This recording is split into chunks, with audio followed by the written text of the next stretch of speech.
আসসালামু আলাইকুম রহমতুল্লাহ।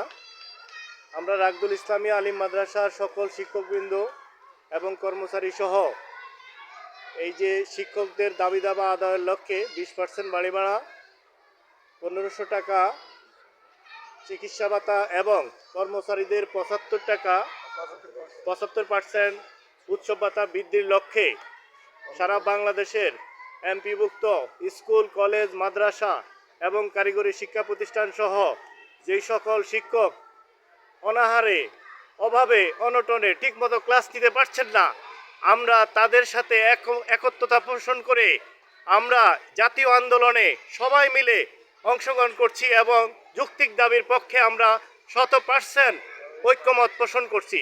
তাছাড়া আমরা আজকে আমাদের কেন্দ্রীয় নেতাদের আহ্বানে আমরা কর্মবিরতি পালন করছি। আমরা আশা করি সরকার আমাদের এই দাবি, যৌক্তিক দাবি অবশ্যই মেনে নেবেন এবং শিক্ষার্থীদের, এই কোমলমতি শিক্ষার্থীদের পড়ালেখার বাধা হয়ে দাঁড়াবেন না এবং শিক্ষকদের পেটে লাথি দিবেন না।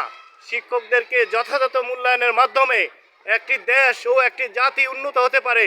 আশা করি সরকার আমাদের দাবিগুলি মেনে নেবেন, অতি দ্রুত শিক্ষার পরিবেশ আবার ঠিকমতো ফিরিয়ে আনবেন। এই আন্দোলন আমরা আসলে চাই না, আমরা চাই আমাদের যৌক্তিক দাবি পূরণের মাধ্যমে আমরা যেন ভালো করে দুমুঠো ভাত খেয়ে শান্তিতে ক্লাস করতে পারি এবং শিক্ষার্থীরা যেন ভালো পাঠদান গ্রহণ করে দেশের উন্নয়নে নিজেদের ভূমিকা রাখতে পারে।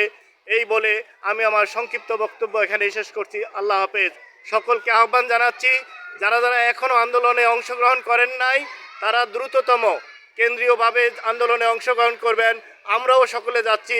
আল্লাহ হাফেজ। সবাইকে ধন্যবাদ।